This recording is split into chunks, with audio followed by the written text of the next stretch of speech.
Okay, perfect. Boom. And we are live.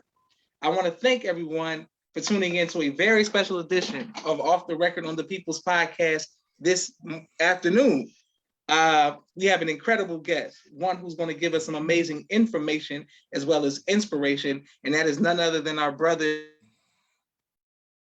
The middle part, he's going to say it, Bey, of the Church of the Moorish Science Temple. I got that correct, right? Mm-hmm. In New Atlanta, New Era.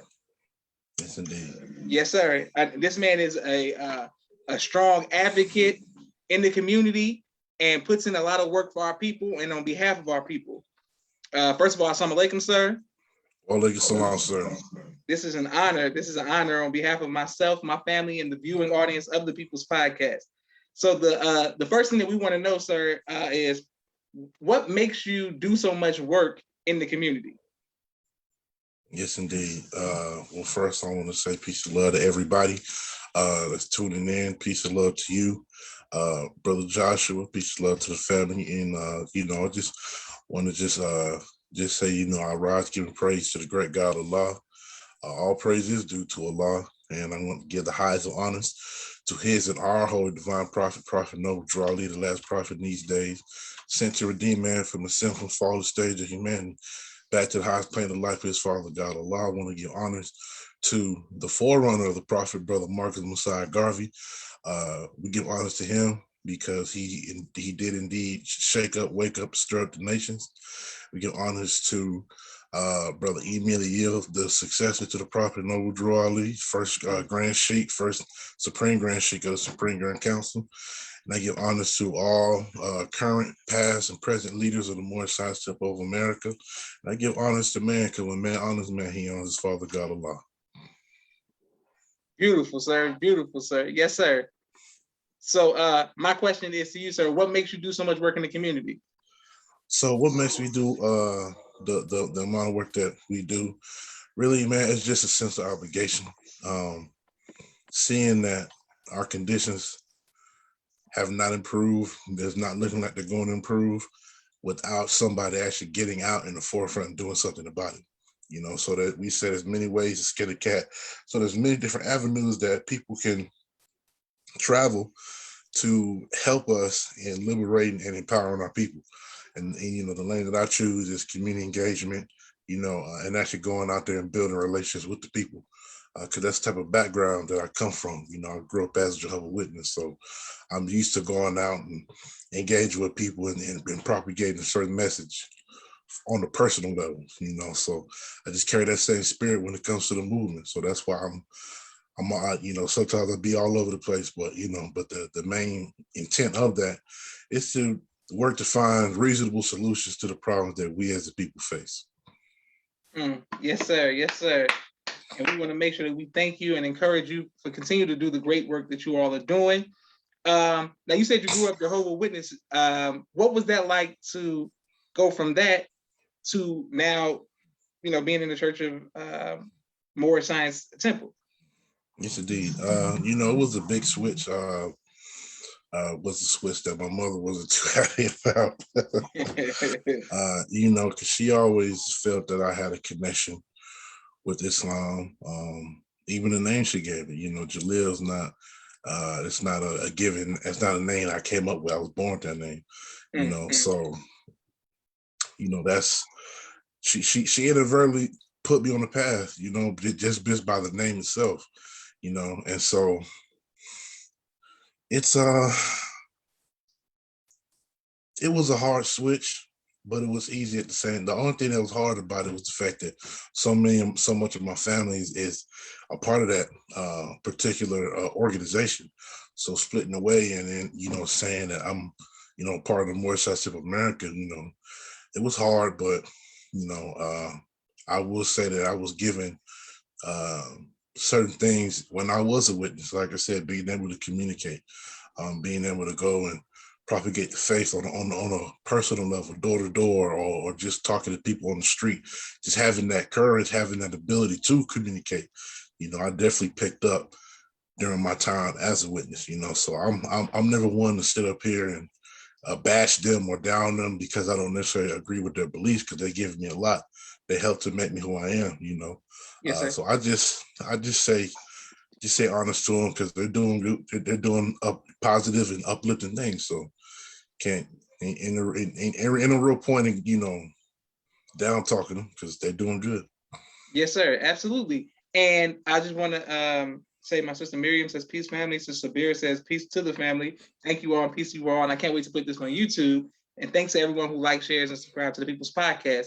But my next question for you, Brother Jalil, is what advice would you give to others who may have a different religious belief or spiritual belief, but want to show unity within their personal family? What advice would you give to that? Well, you know, we in the Moorish Tip of America, we have a chapter in our book, the Holy Quran of the Moorish Tip of America, chapter 25, and we call that the Asiatic Covenant. You know, and there it says that we essentially saying we all have the same mother and father. So, despite whatever your customs are, your culture, your religion, we're all brothers and sisters. We're all family. You know, so that understanding comes in the fact, and we also teach that different nations see Allah from their own perspective. You know, you might see Allah from a Hebrew perspective, and you call him Yahweh. You might see him from an Egyptian or Kemetic perspective, and you might call them, Amun Ra, but we're all seeing the same divine oneness.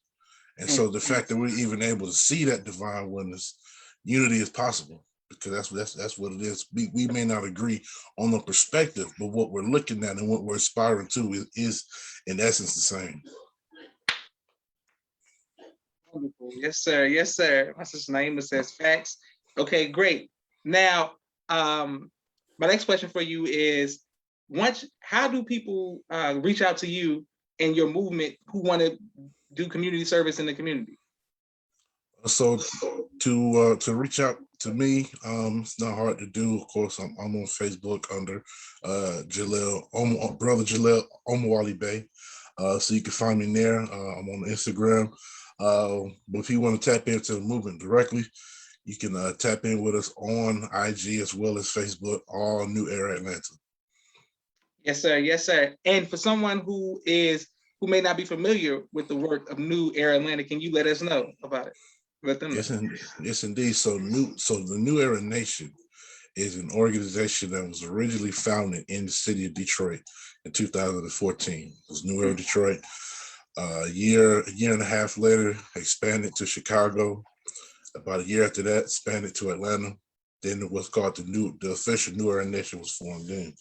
Then in 2016, we started chapters in Cleveland, in Birmingham, and then, subsequent from those 5 chapters we had when we first started, we're now at about 15 chapters across the United States of America. So we have chapters in Chicago, like I said, Chicago, Detroit, Birmingham, Long Island, Philly, Miami, Las Vegas, Long Beach, soon to be LA, of course, Atlanta. Who else? We got so many. Dallas, and then in Nigeria. Okay, great. Yes, sir. Yes, sir. Yes, sir. And once again, they just type in New Era Atlanta in order to. Okay, beautiful. Yes, sir. Yes, sir. All right, excellent. Now, my next question for you is, what has been your greatest trial in life, and how have you overcome that trial? That's a serious question. My trial, really, I faced so many trials. Yes, sir. I would say at times I've been extremely I'll use this time. This time last year, coming up on this time last year, I was unemployed, but I was still working, had a car, went to my mom's house for Thanksgiving. As soon as I left, got on the highway, I'm on 285. I pressed the gas, engine blew up. And that's my only means of traveling. So for about 6 months, I couldn't work. I couldn't do nothing, man. And this is during the height of the coronavirus, so it was a blessing and a curse, because then I didn't have to be outside and then get exposed. But then after that, I sustained the. So I was in Mobile for like 3 6 months. So it was just rough, but I took that time to really begin to study, really begin to meditate, really begin to do a lot of inward work and development, and I definitely learned a lot about myself and definitely just learned a lot in general. I took that downtime as a means to connect, reconnect with the creator and just slow down. Sometimes we get so caught up on the rat race that we don't take the time to really center and get ourselves back to optimum efficiency. So that was a trial that I faced that would have discouraged anybody else, but we're taught that there are no strange happenings. Law governs all events. So we often have as people, we often have a bad habit of trying to circumscribe the great God, and try to put our time on his time, but your time and his time are two completely different times. Yes, We sir. know, Yes, and we sir. know that Yes, God sir. is always on time, never a moment too soon and never a moment too late, so just beginning to wrap my mind around that concept and just understand when the right time comes, the right time will come, but the Quran say after the hardship come the ease, Yes, so sir. that's all during that particular time period and other subsequent and really any other subsequent trials I faced. I just kept that particular ayat in my mind. So I hope that answers your question. That was pretty long. No, sir. Absolutely, it does, and I'm glad that Allah, pulled you through, and that you with us right now, and you're strong. What is your greatest joy? What has your greatest joy been in life? My greatest joy, Yes, sir. it depends on which time period in my life, because different time periods I have different joys. Like most people, I say when I was younger, my greatest joy was being a musician and things of that nature. But as I gotten older, just being able to do the work for my people, being able to maybe go represent New Era, maybe go and represent, the different things that I'm a part of and help people. And, just right now where I'm at, being a servant to my people gives me the greatest joy, because it's something I could do, and, that might sound, it's cliche, but that's really how I feel. As much as I enjoy going to work and making an honest living, I'd rather do movement work all day, Yes, because sir. I get more fulfillment from that than having to spend 8, 9, 10 hours, 12 hours working for the pale man. You know what I'm saying? Yes, So sir. Yes, sir. Okay, great. Well, that's definitely a great joy. My next question is: do you have any children? no, sir, no children, not yet. Okay, yes, sir. And you're not married? No, sir, not yet. Yes, sir. Well, as a single man, what are you looking for when you look for a wife?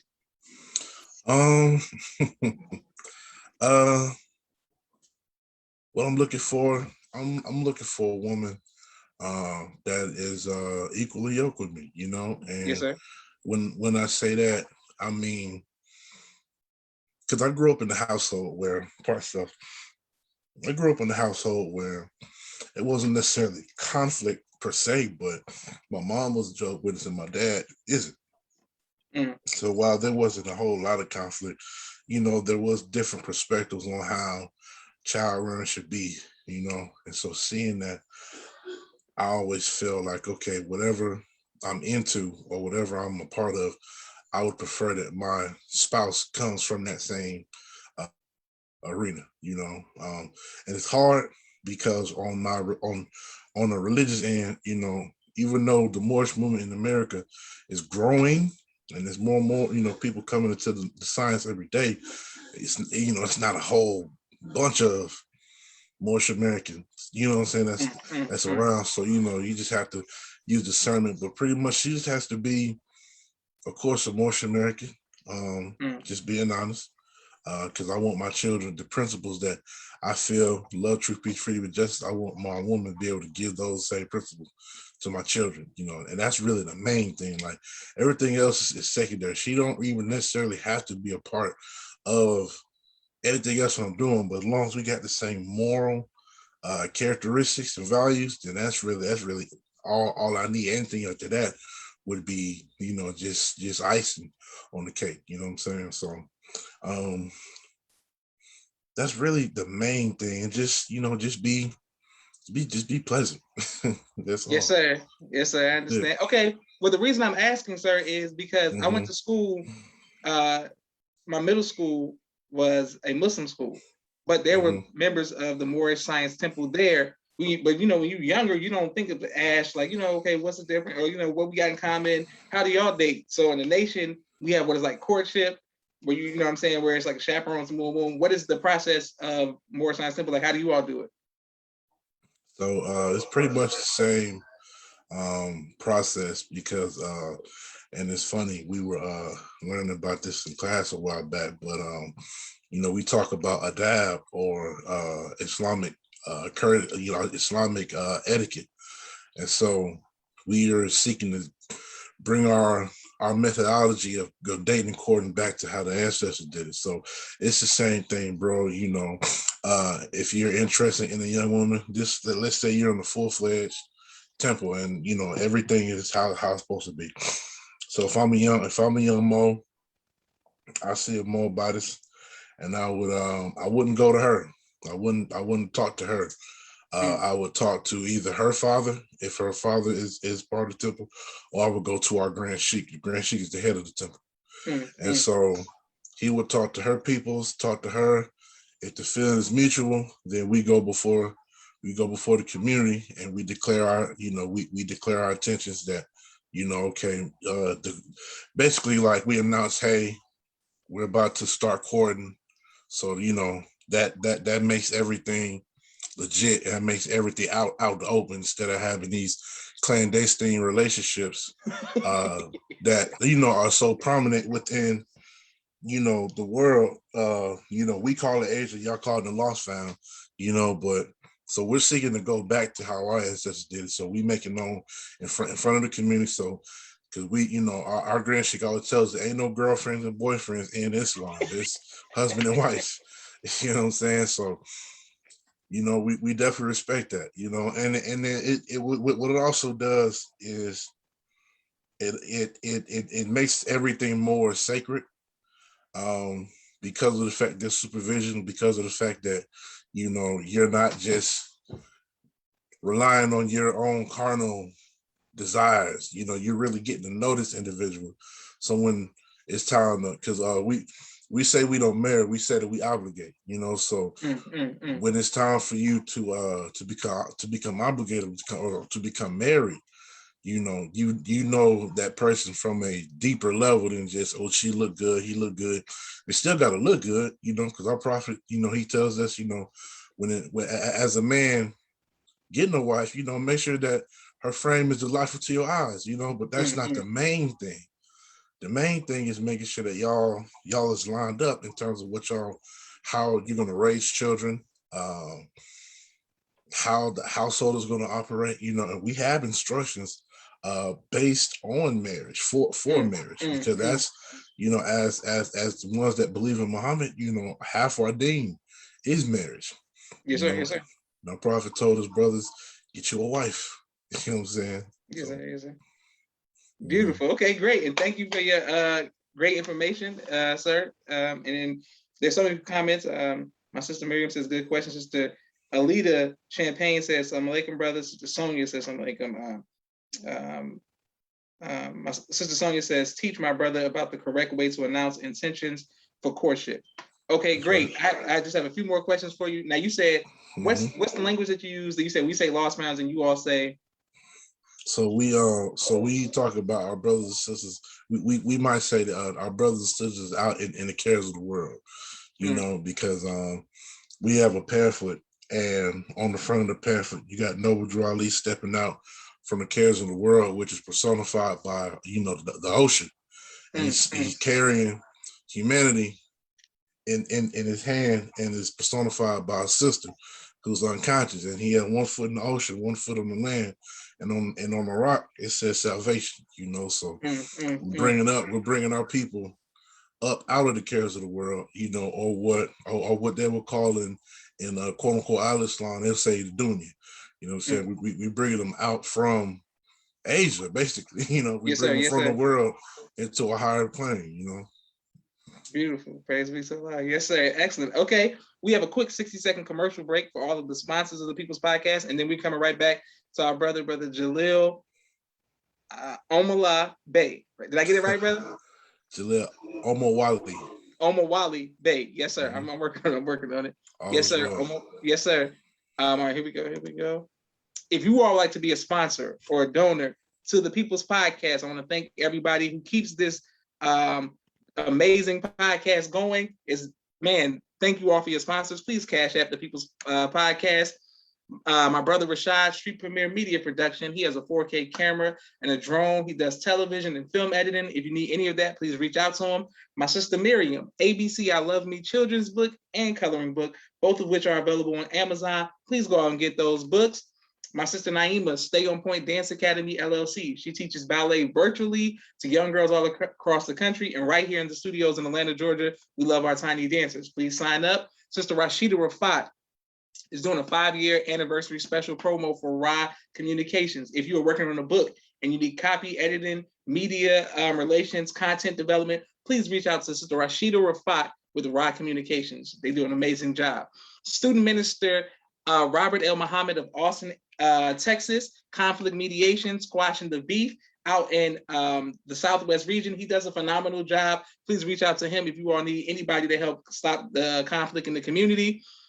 His wife is Fudia Muhammad. Children of the Most High is the book that she wrote, Giving Birth to a God and the Science of Child Rearing. We all can use that book. Please reach out to Sister Fudia. Brother Kenneth, bow tie maker extraordinaire. He'll ship bow ties to you anywhere in the country. Thank you very much, Brother Kenneth. Sister Sherry Muhammad of Asiatic Minds, online schooling. If you are kings and queens, their school is phenomenal. It's a virtual school. If you want to send your children to school virtually, asiaticminds.com. Thank you, Sister Sherry, and the amazing staff at Asiatic Minds. Dr. Henry M. Carter, right here in Atlanta, Georgia, King Henry's Turkey Legs. Make sure you all go out to him. I believe he's now they're at the Black Wall Street out by Stonecrest Mall. Reach out to them. Brother Rashad Muhammad, COVID-19 Disinfecting Cleaning Services of Chicago. My father's book, A Soldier in the Movement of Christ, and his new book, Down Is Not Out, both of which are available on AbdulSharif.com. And last but not least, my 2 books, Cleopatra, which is a children's book, and No Father, No Excuse, both of which are available on Amazon. Thank you all very much. Right back to our brother Jalil. And thank everyone who continues to be in the comments. Now, when it comes to the great Prophet Noble Drew Ali, he's done so much for us as a people and in the community, but I've never had a chance to ask someone about his family. Is the structure like where his children, or his great grandchildren is that like a thing in the Moorish Science Temple, or is it not based off bloodline? Okay. First of all, shout out Street Premier. Shout out to my brother, man. Peace and love to him. No, so from our understanding, the Prophet Noble Drew Ali had no physical children. Okay. He had no physical offspring to speak of. And it's not now. We do have long legacies of families within the Moorish Science Temple of America, but it's not necessarily based on bloodline. But as I said, there are a lot of families, strong families. Give honors to brother to the Hopkins-Bey family out of Philadelphia, the Grand Sheikh Temple number 11, and the Grand Governor of the state of Pennsylvania. His name was Zim Hopkins-Bey. His family is real big in that temple. Most of his temples is family. His wife, his mother, his nephew, his cousins, and his father, brother R. Hopkins-Bey. May Allah be pleased with him. He was the Grand Sheikh of that temple prior. So there are many temples around the nation where families are really, really, really big. But in terms of like lineage and who's leading next, that's based on merit as opposed to being based on blood. Yes, sir. Okay, great. Well, Brother Jalil, what do you do for fun, sir? Man, what do I do for fun, man? You know, I'm a real laid back guy. I do like to, you know, like most young people do like to go out and, you know, have a good time. You know, maybe go to the movies or something like that. Go out to eat. You know, just regular stuff. You know, of course, I love to study. I love to do the work. Yes, sir. Um, Play a little bit of video games. I mean, I'm just a regular cat. Like I ain't really, you know, I'm not anyone that's that had this crazy regiment. You know, I'm just a regular guy. You know, so I just do regular stuff for fun. Wonderful. Yes, sir. And Mm-hmm. if you could choose, I'm a big music fan, but if you could choose one album that you would say is your favorite album of all time, what would you choose? That's a wonderful question. Album, Yes, sir. greatest album of all time. I would have to say, man, that's tough, man. Because I'm impartial to so many people, but I would have to say, just to answer, I would say I would have to pick. What's my brother's album? So I'm a big MF Doom fan. May Allah be pleased with him. Yes, sir. May Allah be pleased. So I would have to say Doomsday. That first album to me, nobody, you know, even though Mad Villain was good and this his best album, but Doomsday to me, like it was just the introduction to who he was, his style, and you know, so I would have to say Doomsday from MF Doom. Yes, sir. Okay, that's a good one. And I want to say you're the first person to ever say MF Doom, so shout out to MF Doom for sure. That's a good one. One more question for you, sir. Just a reminder to everyone who's watching and when I put this on YouTube, how can they reach out to you so they can be a part of the great work that you all are doing in the community one more time? Yes, indeed. So if you want to reach out to us on Facebook and Instagram, just type in New Era Atlanta, shoot us a DM, shoot us an email at nearecruit@gmail.com. That's nearecruit@gmail.com. Shoot us an email. Tell us you want to get down with us. We're opening up new chapters in 2022. So anybody that's in the Southeast, that's in the South, period, you're looking to get a chapter started in Georgia, in South Carolina, North Carolina, Virginia, Florida, Mississippi, Alabama, Arkansas, chapter started in Louisiana, Texas. Hit us up, family. We're looking to expand our programs. We got 15 national programs, 2 national initiatives.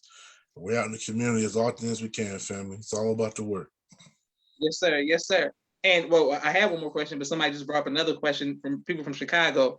So the Blackstone Nation, you know, right over left, you know, love, peace, truth, justice, all is well. They say have a lot of similarities.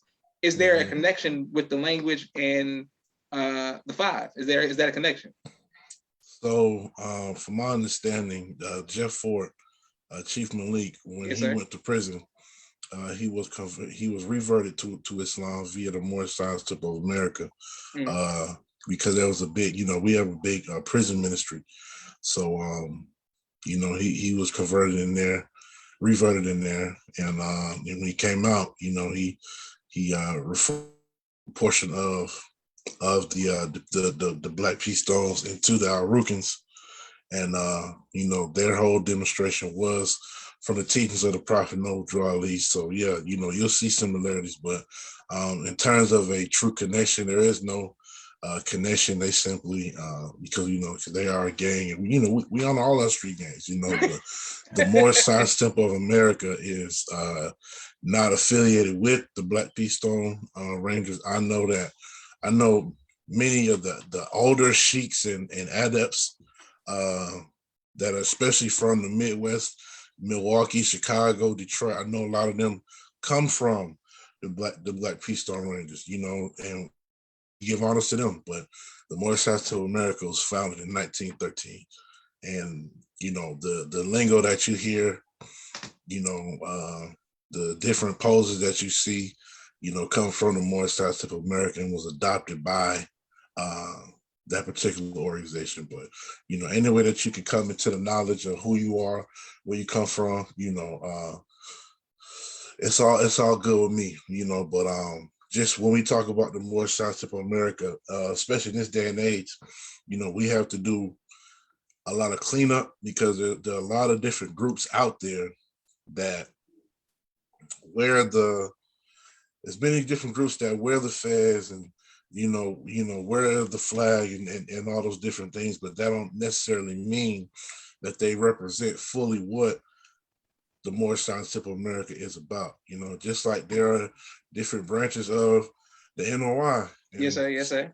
and some of them don't necessarily represent what the Honorable Elijah Muhammad brought. You know, so our job really is to at this point is to play cleanup because you got sovereign citizen groups that are out there. They'll and they're telling people straight up, don't have a driver's license, don't have a license plate, trying to really get our people hemmed up. You know what I'm saying? So we have to come behind that and let them know that Prophet Noble Drew Ali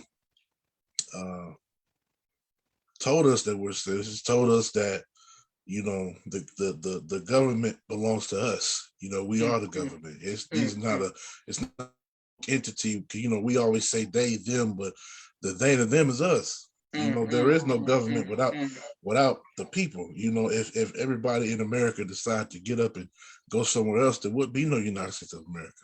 The people that's in power simply serve our will, but because we're not educated on a mass scale, we still go around begging instead of demanding. And the prophet wasn't about begging, he was about demanding. In 1928, during a time period where all over the country, we couldn't vote, we couldn't do anything, but he had 8,000 Moors on the west side and the south side of Chicago, because Chicago is where it was pretty much the seat of our government. You know what I'm saying? That's where the prophet organized a lot of his movement. That's why you see so many Moors up there in Chicago. There's a strong Moorish presence. Cities like Baltimore, Philly, Chicago, Detroit, you're gonna see a lot of Moors because those are some of the first cities that temples were set up in back in 1928, 29. But the prophet had 8,000 Moors voting. You know what I'm saying? Because of how we move, we're not moving from a perspective of weakness. We're moving from a perspective of being organized, being civically engaged. You're talking about a man who was born in North Carolina, came to Chicago, and then within a 3-year time period, the 3-year time span, had congressmen, he had governors, mayors, all type of people that was reaching out to him, that was sitting, when his birthday came up, he had all type of politicians, oh, happy birthday to the, and we're calling them the Holy Prophet Noble Drew Ali, because the brother was really demonstrating that he was who he said. It's a lot of people that say a lot of things, but when you can actually be what it is that you say, you had people, you had Europeans during that time period who wanted nothing to do with Asiatics during that time. But here you have a man, Noble Drew Ali, who said that he was a prophet. He said that he come to redeem his people, and he did just that. And people around him, especially in Chicago, you had to go to Noble Drew Ali in order to get approved. You talk about guys like Oscar the Priest, and about guys like Aaron Payne. Like, these are people that walked with Prophet Noble Drew Ali, and even after he passed, they enjoyed successful careers as politicians and things of that nature. So, and Oscar the Priest was elected by the Moors, those same 8,000 Moors in 1928. So he was demonstrating things that we consider was impossible during that time period. So that's why the program that he has to get our people to become better citizens, to get us to learn to love instead of hate, And the first lesson that we learn when you open up that book is to know thyself and know thy Father God Allah. Yes, sir. Because the Moorish Township of America was founded as a civic organization, but a lot of the work was religious. So it had to be reincorporated as a religious organization, because that was really the basis of what the prophet was doing here in America. He said that our condition is indeed largely social and economic, but he said in a more profound sense is moral and spiritual. So yes, brothers and sisters need money. Yes, brothers and sisters need, fair and equal treatment. But in order to be able to enjoy those things, in order to be able to fully, come into your own, there's a moral aspect and a spiritual aspect that our people was lacking because that was taken away from us. So when we tell people we have the 18 missing years of Jesus, they can't comprehend that because they've been told, well, Jesus died here and this is all he did, but we come to give you the 18 missing years and to demonstrate, this is just our belief that that same Jesus that you're waiting on actually came back. And that in the form he came back, he left and then came back again, who as we believe is the prophet Bro Jalil, because Christ or Messiah is a office, is a title, and many people have held that. Yes, sir. You know what yes, I'm saying? Sir. And so what Noble is teaching us is that Christ or that messianic energy, you have that same potential. All men have that same potential. It's just about unfolding it and really tapping into it. So I can go on forever, but yes, sir. Praise be to Allah. Yes, sir. Excellent teaching.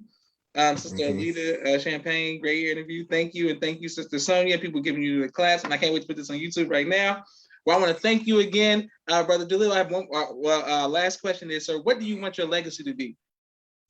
What do I want my legacy to be? I just want to be known as a brother who did his best to get his people free, man. That's it. I don't need the long eulogies. I don't need the big fancy, titles and honorifics. I just want to be known as a brother that did his best and was able to get some things accomplished, what I'm saying, for my community. So that's about it, man.